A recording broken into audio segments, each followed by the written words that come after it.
Guys, welcome to History Behind Mzansi Football. And I'm sorry, guys, for actually keeping you delayed for so long.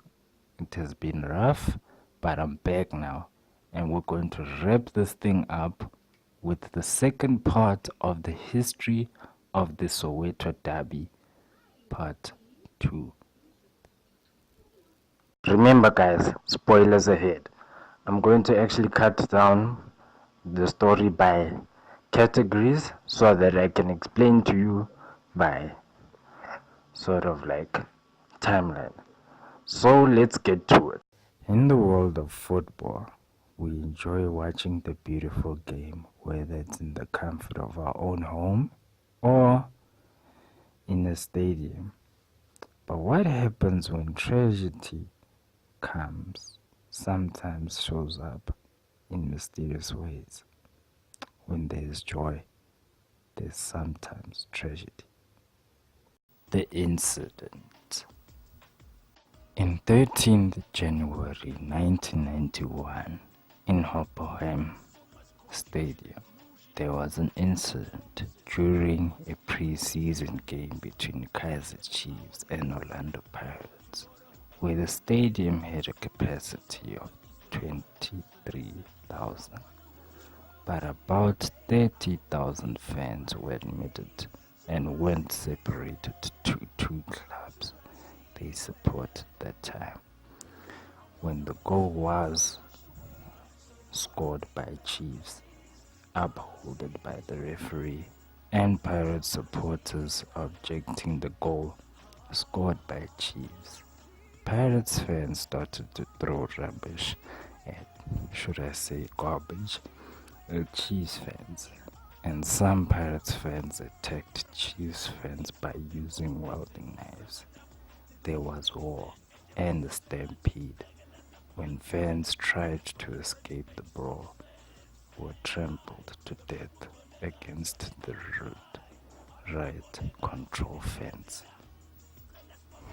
However, 9 years later, at Ellis Park Stadium in Johannesburg, for the night game of the Soweto Derby, there was a capacity of 60,000 spectators in the stadium. However, reports confirmed further addition of 30,000 fans were trying to enter the stadium. Reports also confirmed that 120,000 fans let in the stadium. An equalizer by Pirates led a further onrush on the fans who tried to enter as they climbed to check on what had happened. But a number of 43 people died of the huge number of spectators in the stadium. This marked as the worst sporting disaster in the history of South African football and the history of also the country. But in July 2017, in the Calling Black Label Cup event between Chiefs and Pirates, a stampede had taken place inside the stadium. While the match was underway, a number of spectators to push through the gates. Currently, 60 spectators were injured, while 2 spectators died in the stampede. I'm sorry guys that I didn't bring in more pictures. I just didn't want to offend the family members and the loved ones of the spectators that died in these 3 events. So I apologize, but it's uncomfortable for me to talk about this. But can I say, the show must go on. Challenge. In 1999, South Africa's telecommunication giant Vodacom not only gained leverage to sponsor the 2 Soweto Giants, Kaizer Chiefs and Orlando Pirates, but they also organized a pre-season tournament for them. That pre-season tournament was none other than the Vodacom Challenge. The first of the tournament saw Kaizer Chiefs and Orlando Pirates battle against two of the giants of African continent football supremacy invited to the competition. Those two were none other than AC Momotsi, the former African Champions League victors, and Esperance of Tunisia. But in the first edition of the tournament, Orlando Pirates won the trophy after an epic 4-1 win against Esperance FC, proving that home advantage was an important factor. The Vodacom Challenge was not just a tournament for the battle of football supremacy, but it was a window of opportunity for both of the Soweto giants to scout for talent around the African continent. The format of the tournament changed when in 2006, with Chiefs and Pirates now going up against an English giant. That club, however, was none other than the Red Devils, Manchester United. The two Soweto giants each took on Manchester United on an exhibition match, followed by a derby clash to determine who goes up against the Red Devils once again in the finals.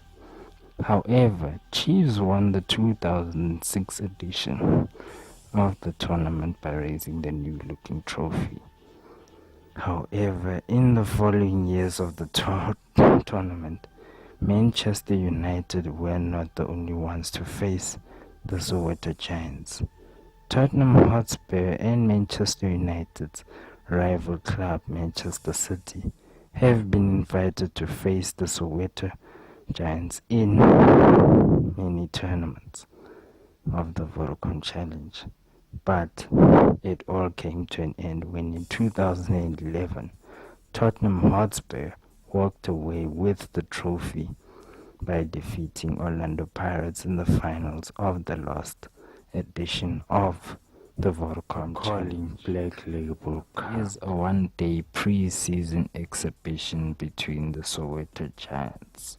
Unlike the Telkom Charity Cup, the pre-season cup competition has only two active teams, Kaizer Chiefs and Orlando Pirates, and it is an opportunity for calling Black Label customers to choose the teams and lineups by submitting 11 digital codes, which is found in the Calling Black Label bottles or lids, and have their vote registered.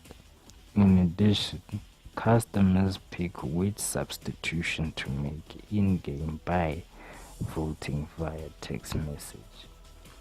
Calling Black Label General Manager Andrea Kwai, sorry about the announcement, declared that the Black Label Cup has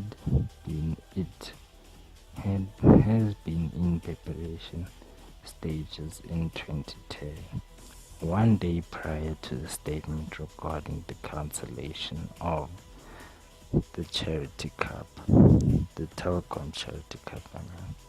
She even stated that the cup competition was constituted by the Soweto Giants, Kaizer Chiefs, and Orlando Pirates, as well as Team X, Orgy and Mother.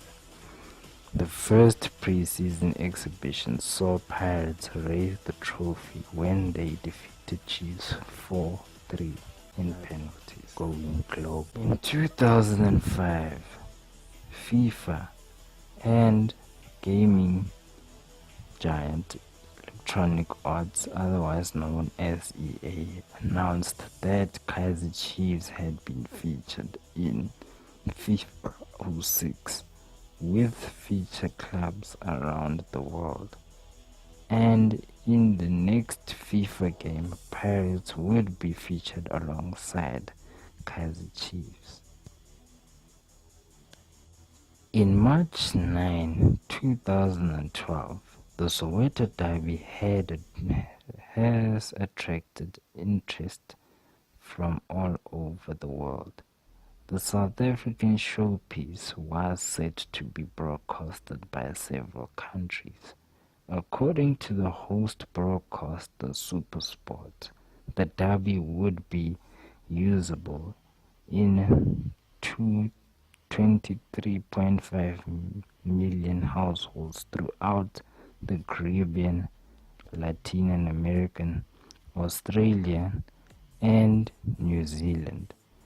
Also, as other 83 million households in America.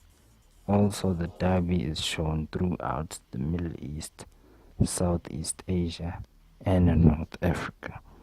While ESPN TV made the match available in the United Kingdom and the Republic of Ireland. For the history of the Soweto Derby between Kaizer Chiefs and Orlando Pirates Part 2. I'm sure, guys, that you enjoyed this video as much as I talked about it. So, guys, even though I'm a Pirates fan, and I'm a Chiefs fan and we're friends, but in the Soweto Derby, just understand, Chiefs fans. So, in that high note, if you want to see more videos of history behind Mzansi football, subscribe to YouTube. Or if you want to like us on Facebook, you can definitely like us. So guys, I will see you very soon with a brand new video. Show Bafetu from me, it's Joe.